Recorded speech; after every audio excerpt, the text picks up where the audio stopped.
My cat and I joined a neighborhood social club. My cat and I were best friends. I know, some people just say that, but we really were. Not so much anymore. She's a smart cat, always was. She'd play fetch with a drinking straw, a game we'd play for hours on end until one of us would get bored. I had her trained to sit and wait before eating her dinner. She'd sit there politely while I poured kibbles into her bowl, then looked up at me expectantly with her big golden eyes. I'd say okay and she'd scarf it down. She was always there for me to cheer me up when I was feeling down. She'd sense my sadness and climb up onto my chest and get all snuggly. It was like she just knew how I was feeling and wanted to help somehow. So I was worried when she started fretting at the back door the other night. She was pawing at the screen and making concerned little mewing sounds. Peebs was a sensitive little one. "What's wrong, Peebs? You wanna go outside?" She was allowed out in the backyard but didn't go out there much. She preferred to stay inside with me where it was warm and cozy. She wasn't one for chasing squirrels or birds. Usually she'd go out, eat some grass, roll around, and be back scratching at the door 5 minutes later. I opened the door for her and held it open. She just stared at me. I tried to give her a little push but she planted her feet stubbornly. She looked out the door, looked at me, looked out the door, looked at me again. Her way of saying, "I want you to come with me." She waited for me to step outside then followed along quickly and passed by me. She sprinted off ahead of me. "Peebs, where you going?" I called after her. She continued to run towards the back gate so I followed her, jogging, not yet all that concerned. I got to the gate and noticed that someone had left it open. I shared the house with another renter who lived in the basement and he occasionally forgot to latch the gate. Peebs had gotten out once because of it and I had to tell him to be more careful. Looked like he would need another reminder. Peebs was far ahead of me now. I saw her tiny footsteps moving forward in the orange glow of a street light, her pitch-black body disappearing into the night a second later. Peebs.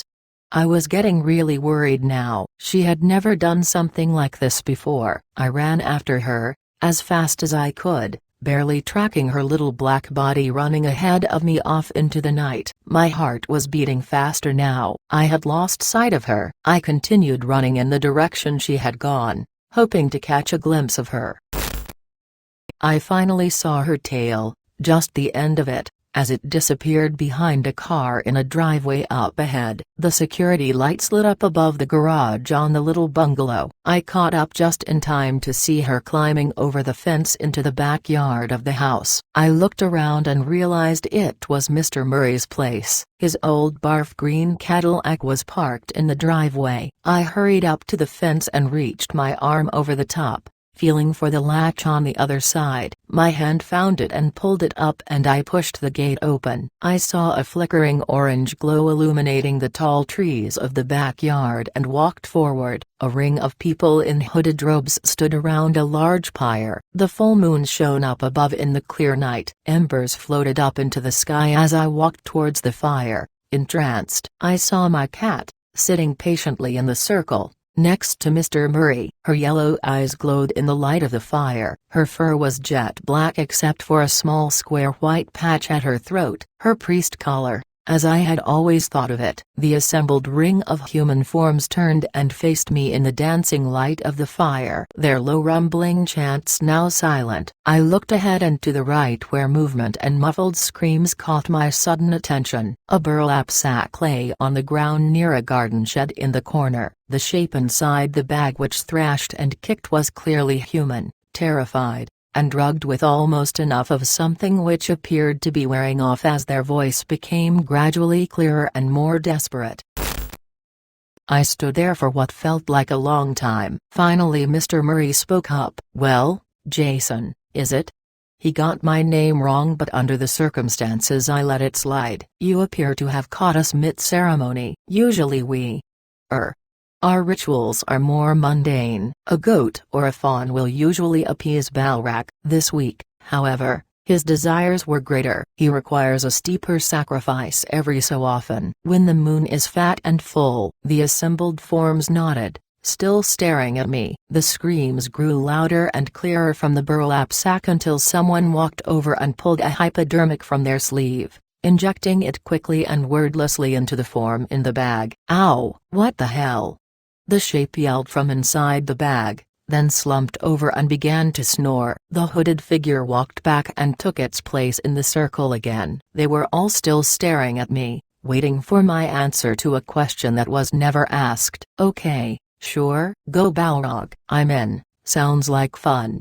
I hoped they would agree and decide to let me live, rather than making me a second and superfluous sacrifice to their weird cat god, a statue of which I now saw raised up on a pedestal closer to the house. "Balrak," the group said together simultaneously.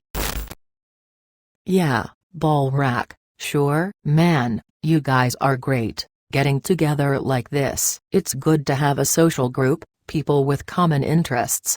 I was rumbling. I stopped talking and waited for them to say something. "If you wish to join us, you will be required to pass through initiation into the good grace of Balrak. One must be purified by fire."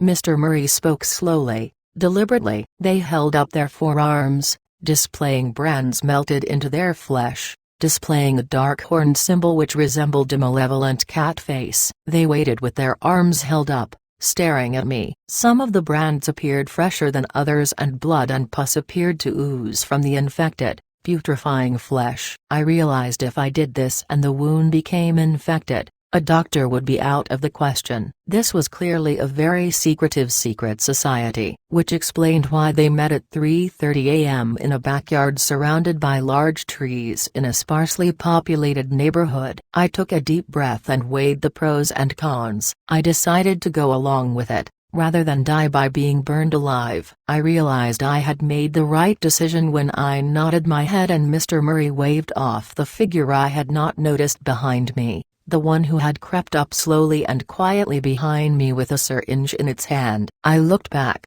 surprised, and the figure backed away into the shadows, its face invisible in the shadow of its hood. "Welcome to the Shadow Society of Balrak, Jason." Mr. Murray was holding a brand in his tight grip now, though I hadn't seen him take it from the fire. Its tip glowed red in the darkness. His exposed wrist displayed its own brand. It appeared older and more fully healed than the others in the group. I took it from this that he was the leader of the group. The others formed behind him and began to chant. They stared at me blankly as he approached with the glowing brand held up towards me. Mr. Murray began to chant as well, and it began to form a harmony effect which was haunting and surprisingly beautiful. I looked down and saw Peebs watching me closely, from in their midst, waiting to see what I would do. I couldn't help but wonder what she was, really. Clearly not just a cat, I thought, but something else entirely. As soon as that thought crossed my mind, her mouth formed into an evil grin. Have you ever seen a cat smile? Hope that you never do. It was the most terrifying thing I've ever seen. Her face wrinkled up showing sharp teeth glistened in the moonlight,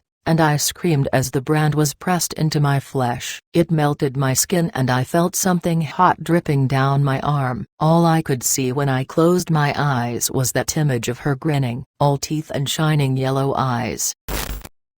So, my cat and I are in a bi-weekly social club now. We meet Tuesdays and Thursdays, always at Mr. Murray's place, at 3 a.m. Peebs comes too, of course. She's the dark priestess who silently officiates the ceremonies now. Mr. Murray has stepped down, as she is clearly the rightful leader of the group. Balrak seems to be pleased, judging by how my backyard garden is doing this year. I was told the harvest would be bountiful after the sacrifice was given up as promised. If you'd like to stop by one night, please do. Just be prepared to be judged by Peebs the Dark Priestess, Princess of Balrak.